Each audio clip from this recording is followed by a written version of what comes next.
S223. Kedua sadbau kampus itu sama-sama terdiam, merenungi nasib cintanya yang tak mungkin berakhir dengan bahagia. Boy, kenapa kau harus menyukai seseorang yang sudah tertawan pemilik lain? Bukankah di kampus ini banyak gadis jomblo yang siap dipinang oleh anak pemilik kampus? Rendi tahu betul siapa Okan, anak Tarumanegara, pemilik Yayasan Bumi Ayu yang menaungi beberapa universitas termasuk universitas tempat Okan kuliah. Okan menunduk beberapa saat lalu menoleh pada Rendi. Kenapa Pak Rendi harus menyukai wanita yang sudah bersegel? Bukankah pamor Pak Rendi di kampus ini mengalahkan pamor saya? Banyak mahasiswi yang ingin dekat dengan Bapak, selain untuk nilai, tentu saja berharap jadi pasangan Bapak. Masih muda, mapan dan juga tampan. Ucap Okan. Rendi terkekeh miris. Para penggemar mungkin banyak, tapi bagaimana bila pilihan hati jatuh pada satu wanita saja? Kita tidak bisa memilih sendiri pada siapa kita menjatuhkan hati. Jangan pula menyalahkan cinta. Cinta tidak pernah salah. Hanya saja kita berada di waktu yang tidak tepat.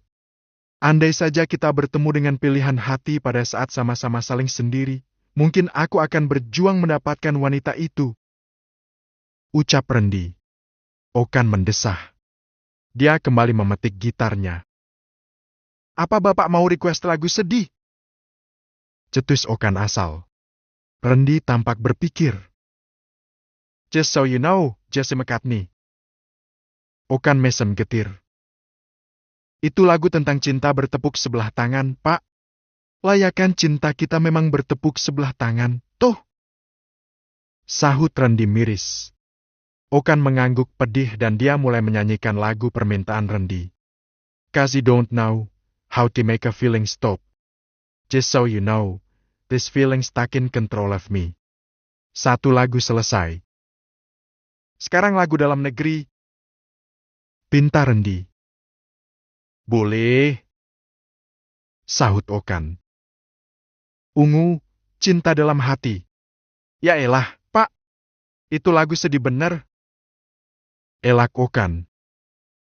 Ya kan memang sesuai dengan suasana hati kita saat ini. Bisik Rendi. Bapak kenapa jadi banyak request lagu? Udah nggak ada kelas memangnya? Tanya Okan. Sudah free, mau pulang? Ayo, satu kali lagi saja lagu ungu yang tadi saya minta. Desak Rendi. Okan kembali memetik gitar, menyanyikan lagu ungu permintaan Rendi. Sedih amat, ya. Ucap Rendi lirih. Tadi kan saya bilang, itu lagu sedih banget. Sahut Okan. Kamu sudah makan siang? Tanya Rendi lagi. Okan menggeleng. Sedang tidak semangat makan. Kalau kutemani apa kamu bisa semangat?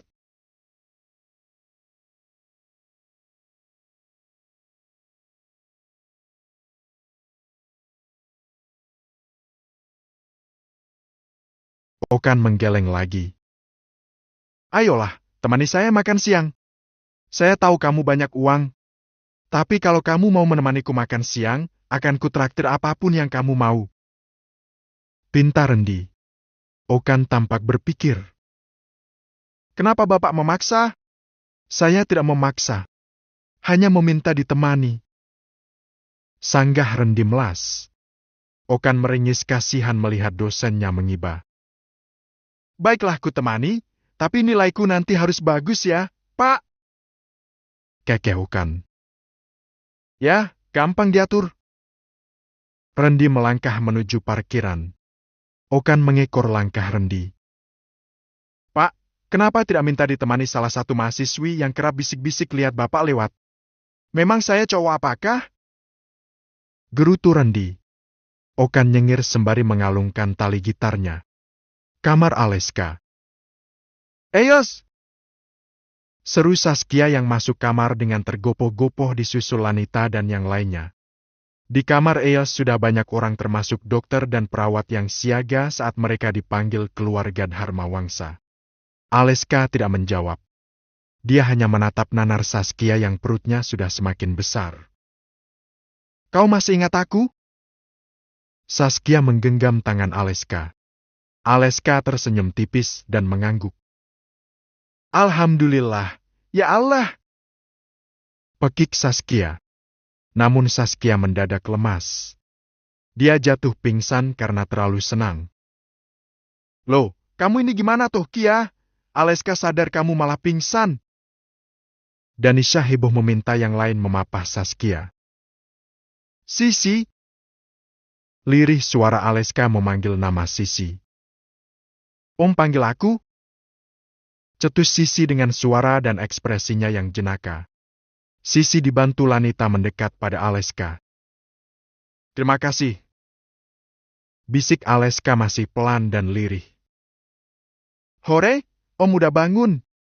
Nanti kita main lagi ya, Om. Ucap Sisi lugu. Ailes hanya mengedipkan kedua matanya senang. Semua celotehan Sisi beberapa hari kemarin didengarnya dengan jelas. Sisi yang bicara tanpa titik koma sungguh menjadi stimulan ampuh untuknya segera sadar. Aleska ingat Saskia. Di dalam perut kekasihnya ada calon bayi yang tentu saja akan tumbuh seperti Sisi, periang dan menggemaskan. Aleska pun tahu jenis kelamin calon bayinya adalah perempuan tiap kali Saskia mengajaknya bicara. Setelah Saskia dibaringkan di sofa bed yang ada di kamar Aleska, Danisha menghampiri Sisi lalu memeluknya. Cinta, terima kasih, sayang. Karena kamu sering mengajak Omeus bermain, Omeus jadi cepat sadar. Sisi hanya manggut-manggut sembari tersenyum riang. Dia senang karena semua orang tampak bahagia melihat Aleska sudah sadar dari koma.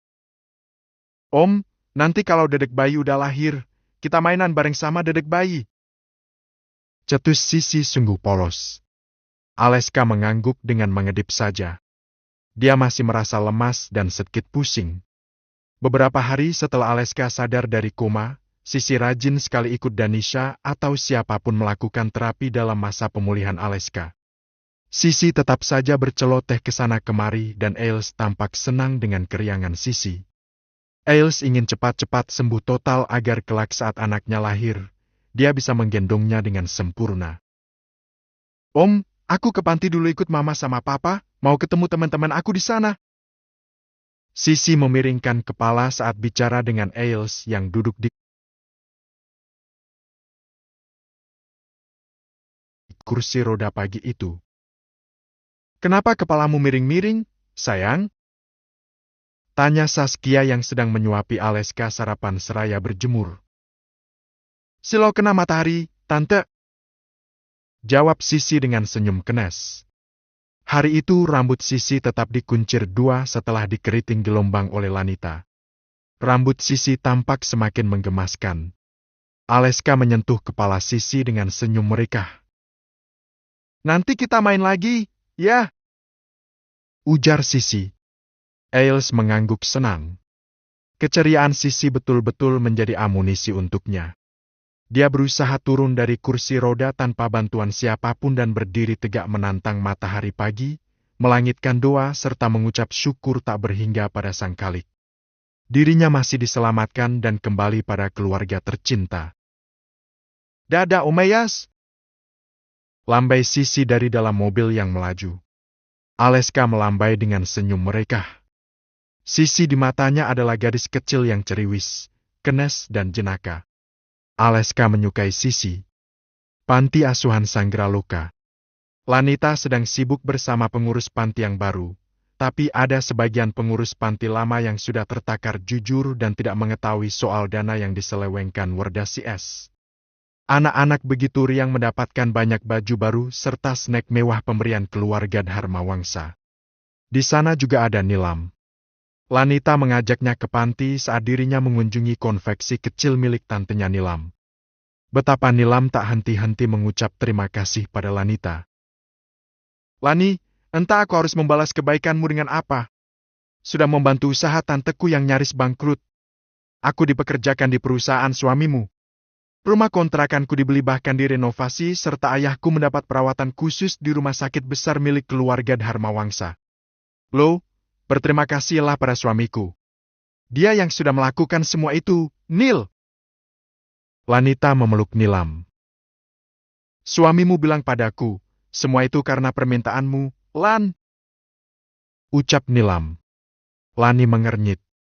Dia sama sekali tidak pernah meminta semua hal itu pada Sean. Hanya saja dirinya pernah berkata ingin membelikan rumah yang sederhana tapi sangat layak huni untuk Nilam, agar Nilam tidak lagi memikirkan biaya untuk tempat tinggal. Semoga hidupmu selalu diberikan kelimpahan rezeki serta kesehatan paripurna sepanjang waktu, ucap Nilam. Amin, Nilam. Doa yang sama untukmu. Aku senang melihatmu tidak lagi bekerja tiap weekend. Hari Sabtu di perusahaan Sean hanya bekerja setengah hari. Minggu pun libur. Jadi kamu bisa istirahat. Lanita tersenyum senang pada Nilam. Aku dengar dari karyawan perusahaanmu kemarin saat interview. Di sana jarang lembur tapi salary dan tunjangan besar. Bahkan lebih besar dari gaji beberapa kerja part-time aku selama ini, Lan. Kedua mata Nilam mengembun. Jangan nangis. Kau selalu baik padaku dan kamu memang orang baik, anak yang berbakti pula. Ini semua kamu dapatkan berkat kebaikan hatimu. Lani kembali memeluk Nilam sahabatnya semasa sekolah sekaligus tetangga sejak kecil. Kalian kenapa pacaran di sini? Baju tambahan masih belum dibagikan, loh. Guon Sean pada Lanita dan Nilam. Nilam mengangguk sopan pada Sean yang tersenyum dan kembali berlalu menuju ruang pimpinan panti. Dia harus segera menentukan siapa yang akan menjabat sebagai ketua panti. Lan, Masya Allah, suamimu itu pahatan paling elok yang pernah kulihat. Ganteng banget. Puji Nilam. Hash, awas aja kamu naksir. Canda Lanita. Kalau aku naksir pun mana mau dia noleh padaku, Lan. Duh, si tampan yang berpura-pura buta kini jadi suamimu. Sungguh benar-benar keajaiban, dan keajaiban yang kamu dapatkan pun menular padaku. Sekali lagi terima kasih, ya, Lan. Nilam merangkul Lani. Sudah, ayo kita bagikan baju dan makanan lagi. Biar cepat selesai. Ucap Lanita. Sayang. Panggil Sean. Lanita menghampiri Sean. Hari ini ada pasangan suami istri yang hendak mengadopsi seorang anak lelaki. Kamu bisa bantu aku sebentar? Para pengurus belum aku sahkan, jadi mereka masih belum berani mengambil keputusan. Lanita mengangguk. Esti, Lan, ini panti asuhan yang didirikan mertuamu? Bisik Nilam. Ya, Papa Haji dulu mendirikan panti ini dan menyerahkan kepengurusannya pada Sean. Sahut Lani. Subhanallah. Puji Nilam tak henti-henti bersyukur mengetahui kebaikan keluarga Dharma Wangsa satu persatu. Setelah semua pembagian baju serta snack istimewa selesai, semua anak panti diminta berkumpul di aula yang berada di sebelah ruangan pimpinan panti. Pasangan suami istri hari itu berasal dari keluarga berada. Sang suami memiliki beberapa pabrik garmen warisan turun-temurun keluarganya. Merasa belum juga memiliki ahli waris selama 15 tahun pernikahan mereka memutuskan untuk mengadopsi seorang anak. Setelah cukup yakin melihat satu persatu anak panti, suami istri itu menjatuhkan pilihan pada Guntur. Guntur yang akhir-akhir ini entah kenapa merasa kurang bersemangat pun terbelalak tak percaya. Dia diadopsi dan memiliki orang tua? Guntur melirik Sisi yang tampak kegirangan melihatnya hendak diadopsi dan memiliki orang tua. Singkat cerita, Guntur hari itu resmi diadopsi keluarga Yovan Hadiwira, rekan Aji Saka di tempat berkuda. Mama, Om Yovan Hadiwira itu temannya Opa berkuda? Tanya Sisi. Iya, sayang.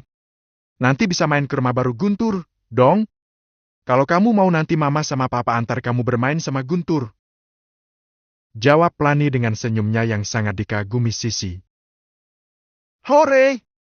Rangga, kita bisa mainan sama Guntur. Seru Sisi. Rangga hanya mesem seraya mengangguk. Sungguh tak ada dendam di hati Rangga pada Guntur yang selama ini selalu mengganggunya. Dia ikut merasa senang karena Guntur pun mendapatkan keluarga sepertinya. Selepas salat asyar berjamaah di panti, Sean dan Aji Saka serta beberapa donatur yang ikut hadir hari itu segera memutuskan siapa yang akan menjadi ketua panti selanjutnya. Para donatur yang hadir sudah mengetahui sepak terjang Wardah dan Mudin selama ini. Semuanya sepakat memenjarakan kedua orang itu dan antek-anteknya. Lalu rumah mewah Wardah pun disita sebagai ganti rugi dan anak panti yang selama ini diselewengkan. Kami menyerahkan keputusan sepenuhnya pada Anda, Tuan Aji dan Tuan Sean sebagai pendiri panti ini. Kami hanya mengikuti saja. Terima kasih sudah selalu transparan mengenai aliran dana yang dialokasikan panti selama ini. Ucap perwakilan para donatur. Sean merasa lega karena masalah panti sudah terselesaikan. Maka di depan semua orang yang ada di aula, dia mengumumkan jika Ibu Umayyah didaulat menjadi pimpinan panti. Semua orang setuju. Para donatur pun setuju.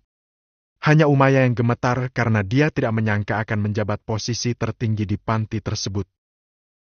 Tuan Sean. Umayyah tak bisa berkata apa-apa. Dia tergugu saat Lanita membimbingnya ke atas podium.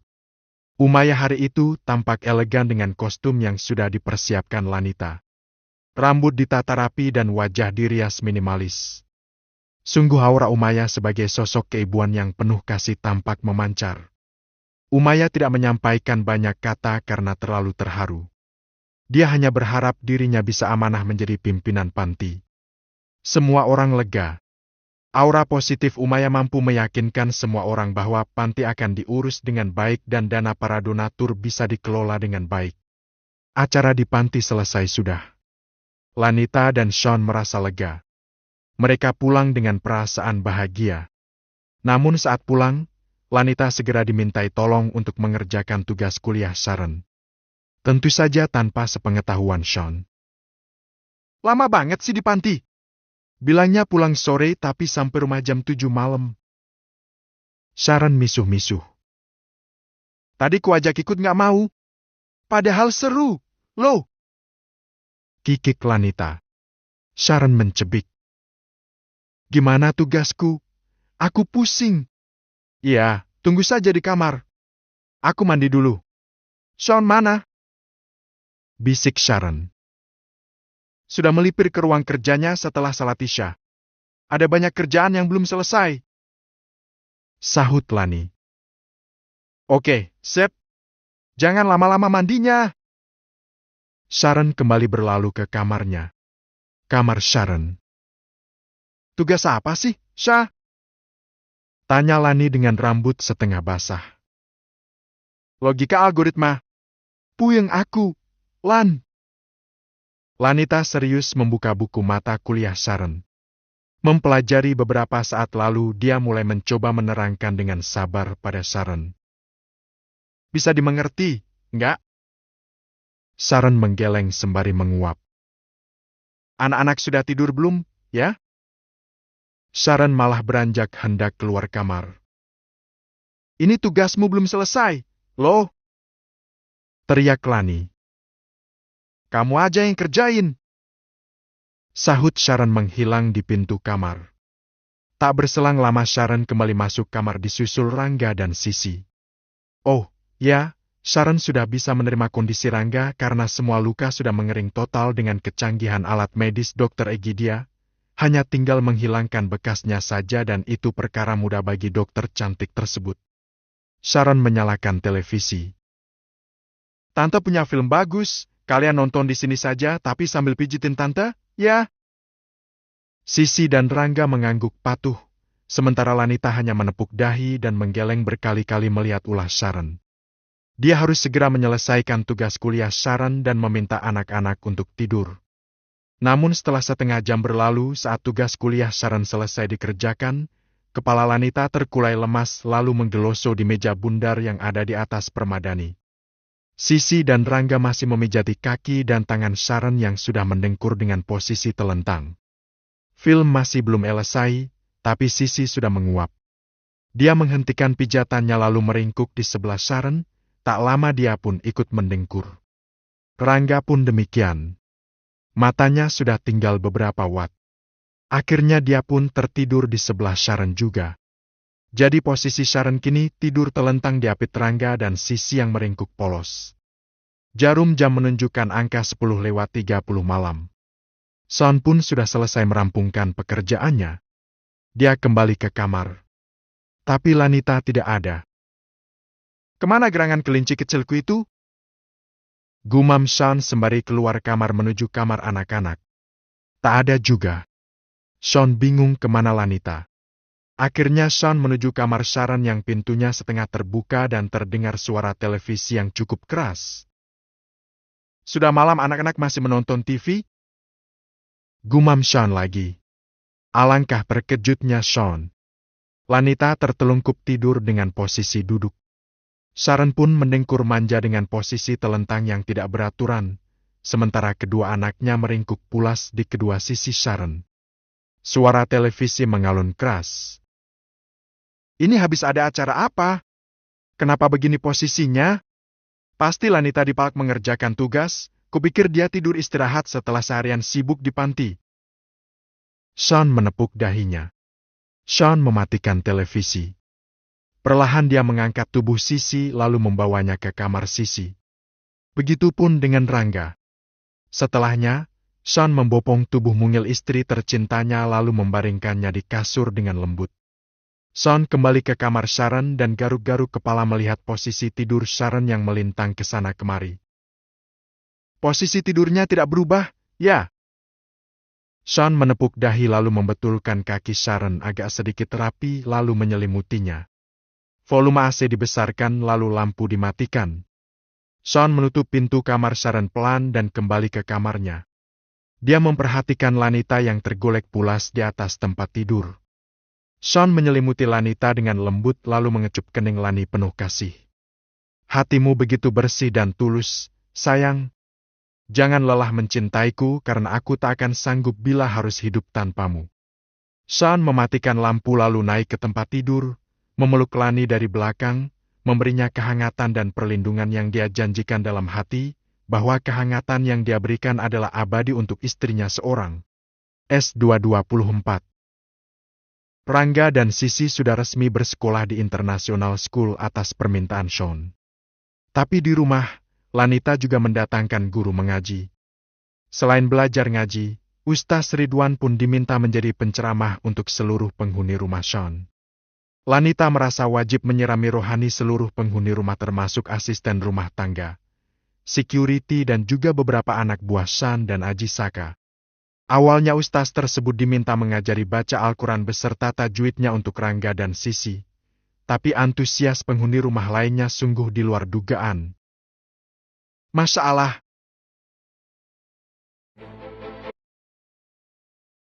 Adem banget lihat mukanya Pak Ustaz. Seru Sri. Tiap malam ceramah di rumah ini juga aku ikhlas lahir batin. Pujinya lagi. Lanita hanya mesem dan menggeleng melihat tingkah Sri Sias. Tapi Lanita juga merasa heran pada Sharon. Dia lebih banyak diam serta menunduk setiap kali berpapasan dengan Ustaz Ridwan. Dagu tengadah Sharon menciut jika berada di depan Ustaz tampan tersebut. Rasa penasaran Lanita masih saja berkelanjutan, ditambah lagi dia pernah memergoki Sharon sedang mengintip Rangga dan Sisi mengaji di gazebo yang berada di atas kolam ikan halaman depan rumah. Awalnya Lanita hanya diam saja tapi Sharon sungguh kerap kedapatan salah tingkah jika Ustaz Ridwan yang berusia pertengahan 20-an itu datang ke rumah.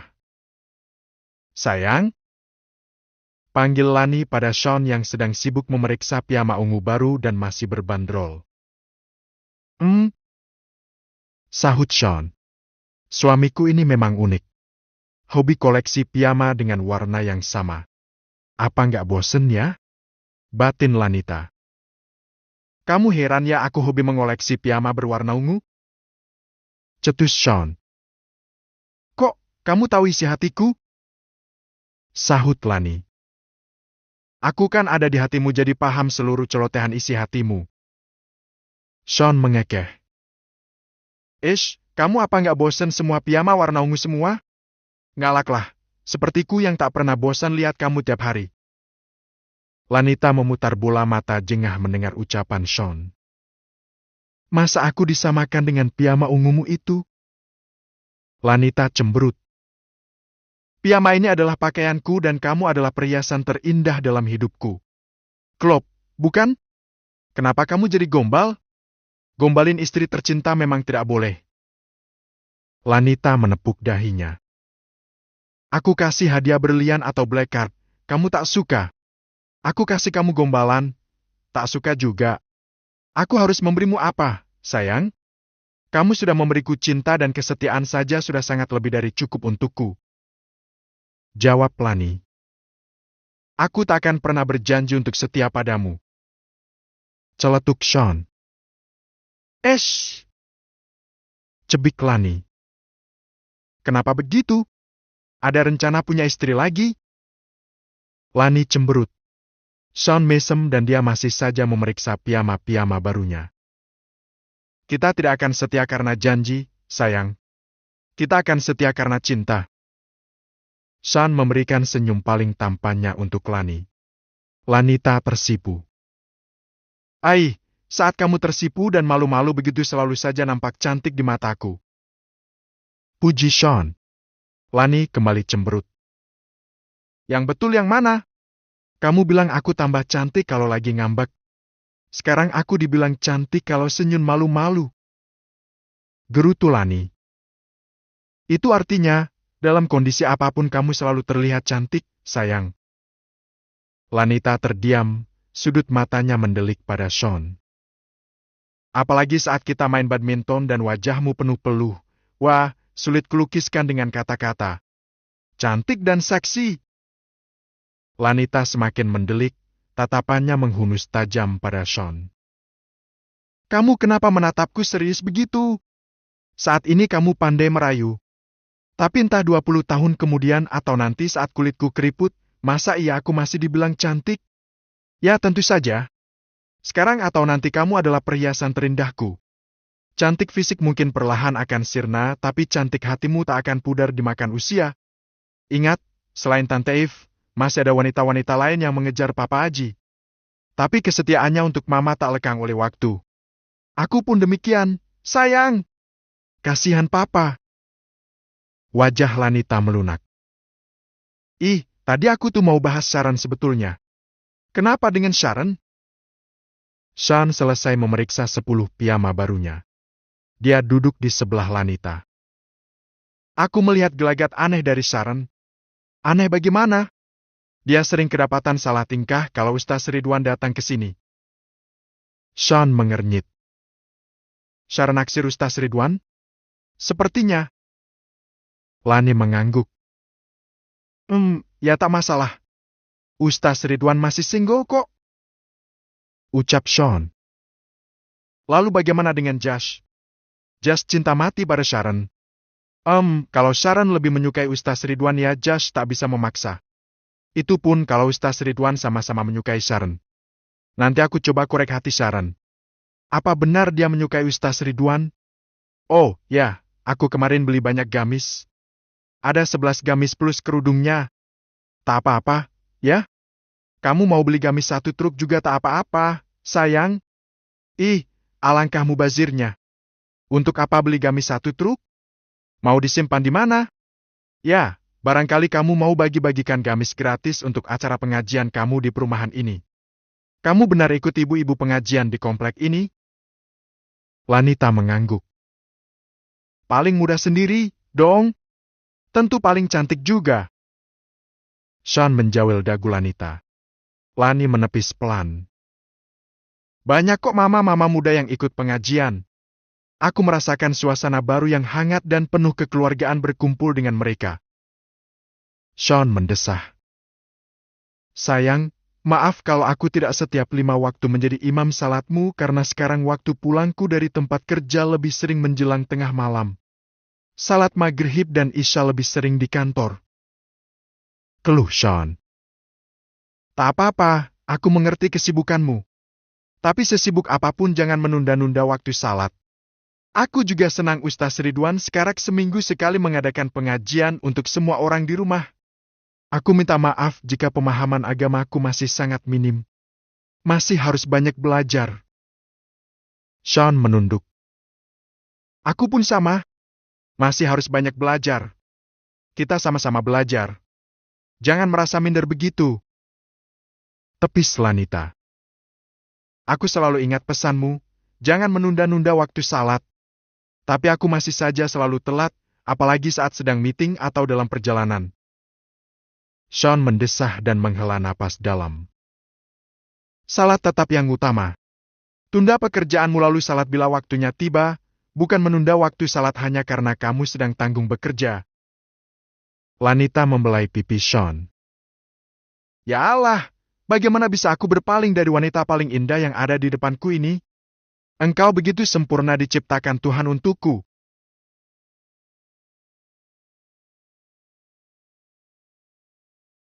Sean meraup kedua pipi Lanita lalu mengecupnya kiri kanan. Tak ada manusia yang sempurna. Buktinya dulu kamu sering mengataiku bodoh. Sanggah Lanita. Sean mesem. Ya, kamu memang terkadang ceroboh dan terlalu lugu. Nah, itu bukti kalau aku tidak sempurna, bukan?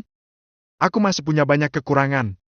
Tapi aku mencintai semua kurang dan lebihmu, sayang. Sean mengecup kening istri cantiknya itu. Mulai besok, aku mau pakai kerudung saat keluar rumah. Mengantar Sisi dan Rangga sekolah atau pergi ke kampus. Alhamdulillah, ya Allah. Sebaik-baiknya perhiasan di dunia ini adalah istri yang solehah. Sean memeluk erat Lanita. Aku sangat beruntung memilikimu dalam hidupku. Aku yang beruntung dipinang olehmu. Tukas Lani membalas pelukan suaminya dengan erat. International Elementary School. Di kantin sekolah ini sejak kemarin ada es krim rasa baru, loh. Ujar Sisi saat bel istirahat tiba. Rangga menggeleng. Mama bilang jangan kebanyakan makan es, nanti gigiku bolong. Sahut Rangga. Nyobain sekali aja, aku mau rasa es krim barunya. Ranyek Sisi. Rangga mengalah melihat wajah Sisi yang ingin sekali mencicipi varian baru es krim yang ada di kantin. Ya udah, ayo. Rangga menuntun Sisi. Tapi aku mau pipis dulu, deh. Titip ini. Sisi menyerahkan buku komik edukasi yang dia pinjam dari perpustakaan pada Rangga. Rangga kini kulitnya sudah tampak mulus karena kecanggihan pengobatan super mahal dan cepat Dokter Egidia. Sisi berlari menuju toilet anak-anak perempuan. Rangga pun duduk di kursi-kursi yang ada di setiap koridor kelas menunggui Sisi. Kenapa dia pipis lama sekali? Gumam Rangga sembari melihat jam tangannya. Masa pipis sampai lebih dari 5 menit? Apa dia sedang pap? Rangga memutuskan menyusul Sisi. Alangkah terkejutnya Rangga melihat Sisi sedang dirundung beberapa orang anak di dekat pintu toilet. Kamu anak pungut, ya? Ha! Di sini sekolah anak-anak orang kaya, bukan sekolah buat anak pungut kayak kamu. Salah satu anak perempuan menyentuh bahu Sisi kasar hingga Sisi terjatuh karena kehilangan keseimbangan. Sisi terduduk di lantai dan menangis. Ternyata di sekolah ini ada anak pungut, guys! Satu anak perempuan lain bersidekap memandang Sisi sinis. Kamu dipungut dari mana? Jalaman? Pengemis kamu, ya? Rangga berlari mendekati Sisi yang dikerumuni beberapa orang anak. Hei, kalian! Minggir! Teriak Rangga, mengurai kerumunan dengan tangannya, sedikit agak kasar dan menyebabkan Lydia, anak perempuan yang menuding Sisi pengemis itu terjengkang. Rangga tak peduli, dia memeluk Sisi yang sedang terisak di lantai. Kamu mainannya kasar, ya? Yuda mendorong bahu Rangga keras hingga pelukannya pada Sisi terlepas. Yuda tak terima karena Lydia yang dia suka dibuat terjengkang oleh Rangga. Siapa yang mulai duluan? Tantang Rangga berani. Dia tidak suka Sisi dibuat menangis oleh mereka. Sama-sama anak pungut aja belagu. Timpal Yuda disusul anggukan teman-temannya. Yuda kembali mendorong bahu Rangga, tapi kali ini Rangga berhasil menepis tangan Yuda lalu memelintirnya. Au! Aduh! Yuda meringis kesakitan. Teman-teman Yuda tak terima, mereka akhirnya menyerang Rangga ramai-ramai. Anak-anak itu berkelahi. Rangga nyaris tersudut. Untung saja ada guru yang melihat lalu melerai perkelahian mereka. Dia yang nyolot duluan, Miss! Yuda memfitnah Rangga. Mereka menghina adikku! Bantah Rangga. Dia bohong, Miss! Lydia dibuat terjengkang sama Rangga. Masa anak cowok beraninya sama cewek? Aku belain Lydia, Miss! Elak Yuda pungah. Miss Tantri sibuk melerai anak-anak didiknya, sementara di kejauhan, ada seorang wanita memakai syal di kepala dan kacamata hitam sedang tersenyum. Wanita itulah yang menyebarluaskan pada Yuda dan Ledil jika Rangga dan Sisi adalah anak pungut. S225. Miss Tantri adalah salah satu guru yang selalu membela anak yang orang tuanya paling berpengaruh di sekolah. Siapa orang tua Yuda dan Lydia? Ayah Lydia seorang pejabat daerah, sementara ayah Yuda menjabat sebagai manajer purchasing di sebuah perusahaan besar dan ternama. Rangga, Sisi, kalian anak baru di sekolah ini tapi sudah membuat masalah. Jaga sopan santun kalian di sini. Ucap Miss Tantri. Rangga kecewa dengan gurunya. Dia hanya mengangguk pasrah. Dia sadar diri, memang benar statusnya hanyalah anak adopsi dan bisa bersekolah di sekolah anak-anak orang kaya adalah suatu keberuntungan. Ayo, Ci! Kita ke kantin. Rangga merengkuh bahu Sisi yang tangisnya sudah mereda. Sabar, ya. Jangan sedih. Kita memang anak adopsian, kan? Tapi mereka jahat ngatain aku sambil dorong-dorong aku. Sahut Sisi lirih. Makanya antara kita lebih semangat lagi latihan silat sama Om Hilman. Kalau bisa lebih sering latihan, jadi kalau ada yang dorong-dorong kita bisa lawan. Hibur Rangga. Insiden perundungan di depan toilet tersebut luput dari pembelaan guru. Berlalu dan terlupakan. Tapi selama beberapa hari ke depan, Rangga dan Sisi lebih banyak diam. Sisi tidak begitu ceria. Saat Lanita bertanya kenapa Sisi tampak sedikit pendiam, Sisi beralasan lelah karena sekolah. Lanita sebetulnya tidak percaya, tapi dia menghargai jawaban Sisi. Besok-besoknya Rangga juga aneh, di dalam rumah dia mengenakan hoodie, kepalanya tertutup dan memakai masker. Kamu kan udah sembuh, ngapain pakai hoodie dan masker lagi? Sharon pun ikut heran. Rangga hanya menggeleng. Lanita semakin curiga. Sikap kedua anaknya agak aneh. Dia menemui Hilman, karena Rangga kerap rajin latihan bela diri. Hilman pun mengatakan demikian, saat latihan, Rangga enggan melepas jaket dan masker. Sifat Lanita yang selalu penasaran akan sesuatu membuatnya tak ingin berlama-lama dalam rasa penasaran. Lanita mengetuk kamar Rangga. Rangga membukanya, Lani masuk dengan senyum cerah. Nah, di kamar pun Rangga masih saja mengenakan hoodie dan masker. Matikan saja AC-nya, ya? Kamu kedinginan karena pakai AC makanya kamu pakai hoodie terus, kan? Rangga diam. Lanita mematikan AC lalu duduk di tepi tempat tidur Rangga. Kamu lagi ngapain barusan? Lagi belajar, Ma?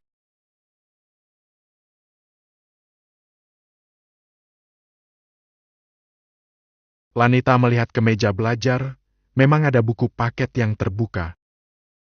Sini, Mama mau bicara. Lanita melambai. Rangga perlahan mendekat dan duduk di sebelah Lanita. Kamu senang tinggal di sini? Rangga mengangguk. Apa di sekolah semua baik-baik saja? Bagaimana dengan teman-temanmu? Apa mereka menyenangkan? Rangga kembali mengangguk. Syukurlah. Lanita membelai kepala Rangga. Jangan sungkan bilang sama Mama dan Papa kalau ada sesuatu. Kami adalah orang tuamu. Berhak menjaga dan melindungi kalian apapun yang terjadi. Jika ada yang sakit, bilang. Jika kalian mendapat perlakuan tak menyenangkan di luar rumah, kalian harus bilang, ya. Ucap Lanita lembut. Rangga mengangguk sembari tertunduk. Kamu sayang Mama? Tanya Lani lagi. Sayang, Ma. Lani memeluk Rangga. Oke, kalau kamu sayang Mama, katakan terus terang kenapa tingkahmu aneh. Sudah 2 hari kamu selalu saja memakai hoodie dan masker di dalam rumah. Penyakit kulitmu kambuh lagi? Rangga menggeleng. Lalu kenapa? Rangga diam saja. Kalau Mama minta kamu buka hoodie dan masker, apa kamu bersedia? Rangga terdiam. Rangga, panggil Lanita lembut. Perlahan Rangga membuka masker, masih dengan posisi tertunduk. Lalu dia membuka hoodie-nya. Alangkah terkejut Lani melihat dagu hingga leher Rangga tampak lebam. Juga lengan Rangga memiliki lebam dan luka baret. Kamu kenapa?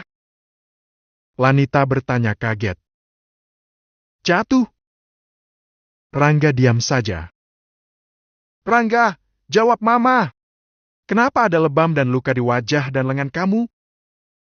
Suara Lanita sedikit tegas. Rangga berantem sama teman-teman di sekolah, Ma. Sisi muncul di balik pintu kamar Rangga yang tidak tertutup. Wajah Sisi takut-takut melihat Lanita. Berantem? Gara-gara apa kamu berantem sama teman kamu, Rangga tetap saja diam. Rangga! Maaf, Ma, aku hanya ingin mencoba pelajaran bela diri yang diajarkan Om Hilman. Jawab Rangga. Lanita mengernyit. Kamu belajar bela diri bukan untuk disombongkan, sayang. Papa meminta Om Hilman mengajarkan ilmu bela diri untukmu itu untuk perlindungan diri. Agar kamu kuat dan sehat. Bukan untuk menjadi jagoan dan menyombongkan apa yang kamu bisa. Lanita terdiam beberapa saat. Sebetulnya dia tidak percaya dengan jawaban Rangga. Lanita yakin, Rangga bukan tipikal anak dengan karakter angkuh ataupun sombong. Sayang, sini masuk. Panggil Lanita pada Sisi yang masih mengintip dari balik pintu. Sisi masuk dengan langkah pelan. Siapa yang diajak berantem oleh Rangga? Tanya Lanita pada Sisi yang duduk di sebelah Lanita. Yuda sama teman-temannya, Ma. Siapa yang memulai duluan? Sisi terdiam. Lanita menghela napas dalam.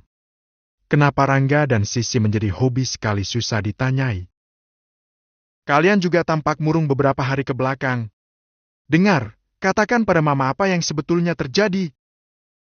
Lanita membelai kepala Rangga dan Sisi. Rangga nggak salah, Ma, dia hanya belain aku. Sisi menjawab pelan. Hei, Rangga membelamu? Lanita beranjak dari duduknya. Kini dia meraih kursi belajar Rangga dan duduk di depan kedua anaknya. Ada apa di sekolah? Ceritakan pada Mama apa yang sebetulnya terjadi. Mama tidak percaya jawabanmu, Rangga. Kamu itu anak baik dan tak mungkin menjajal ilmu bela diri pada teman-temanmu. Lanita masih saja berkata lembut. Sisi menoleh pada Rangga yang masih saja tertunduk. Cinta, kamu sayang Mama? Sisi mengangguk. Kalau kamu sayang Mama, ceritakan apa yang sebenarnya terjadi. Titah Lanita dengan senyum menenangkan. Sisi melihat senyum Lanita yang sangat dia sukai. Senyum yang tampak teduh dan menyejukkan hati. Pertamanya aku dikatain anak pungut, Ma, terus. Lalu mengalirlah cerita Sisi dari awal hingga terjadinya Rangga kerap berkelahi dengan teman-temannya. Alangkah terkejutnya Lanita mendengar cerita Sisi. Dia geram bukan main. Kenapa kalian diam saja dan tidak lapor sama Mama dan Papa? Suara Lani terdengar tegas kali ini. Rangga dan Sisi sama-sama menunduk. Allahu Akbar. Lanita memukul dadanya karena terasa sesak. Hatinya sakit melihat lebam di tubuh Rangga dan penuturan Sisi. Mama tidak bisa membiarkan ini. Kalian tenang saja, Mama harus melaporkan hal ini pada pihak sekolah. Lanita keluar kamar, dia mengirim pesan pada Sean jika dirinya hendak ke sekolah anak-anak karena ada kepentingan yang harus dibicarakan dengan pihak sekolah. Lanita tak ingin menceritakan dulu apa yang sebenarnya terjadi. Sean sedang bekerja, Lanita tak ingin mengganggu waktu kerja Sean. Syah, titip anak-anak. Aku mau ke sekolah. Pinta Lanita pada Sharon yang sedang ada di kamar Dean. Lanita bergegas meminta Jauhari mengantarnya ke sekolah. Setibanya di sekolah, Lanita segera menuju ruang keamanan dan meminta rekaman CCTV pada jam dan tanggal pertama kali Sisi mendapat perundungan di toilet. Pihak keamanan sekolah menunjukkan hasil rekaman. Benar saja, di sana tampak kejadian yang sesuai dengan apa yang diceritakan Sisi. Saya minta copian rekaman ini, Pak. Pinta Lanita. Maaf, Nyonya. Saya tidak bisa sembarangan memberikan copian ini dan juga. Lanita berdecak tak sabar, dia segera menelepon Esmeralda, sang kepala sekolah. Lalu Lanita memberikan ponselnya pada pihak keamanan. Mendapat perintah langsung dari kepala sekolah, mau tak mau pihak keamanan sekolah memberikan apa yang diminta Lani. Terima kasih sekali atas kerjasamanya, Mrs. Esmeralda. Saya minta besok orang tua Yuda dan Lydia dipanggil ke sekolah. Saya tak mau anak saya menjadi korban perundungan di sekolah yang ibu pimpin. Juga tindakan tegas untuk Miss Tantri yang membiarkan tindakan Yuda dan Lydia hingga kedua anak itu merasa menang karena pembelaan Miss Tantri pada mereka. Ucap Lanita tegas namun tetap sopan dan bersahabat. Lanita mengakhiri panggilan. Bagaimana bisa insiden yang terekam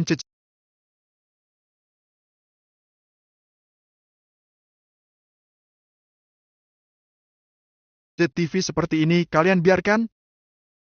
Tanya Lanita pada petugas keamanan. Maaf, Nyonya. Kami tidak setiap waktu memantau layar monitor CCTV. Sudahlah. Terima kasih rekamannya. Potong Lanita cepat. Dia keluar ruang keamanan lalu pulang dengan hati lega. Saat Sean pulang kerja nanti, barulah Lanita akan menceritakan semuanya pada Sean dan meminta Sean untuk ke sekolah esok hari. Ruang kepala sekolah internasional Elementary School. Lanita duduk tegak di apit Rangga dan Lanita. Di depannya ada orang tua Yuda, Lydia dan yang lainnya. Mereka sedang menonton rekaman CCTV di depan toilet, saat pertama kali Sisi diejek dengan sebutan anak pungut. Di depan ruangan Esmeralda, muncul Sean dan Susanna dengan pakaian hamil tapi tetap formal. Kenapa tidak masuk, Tuan? Tanya Susanna setengah berbisik. Dia Pak Irwan, manajer purchasing kita, lihatlah. Sahut Sean dengan berbisik pula. Susanna melihat ke jendela. Iya, dia Pak Irwan.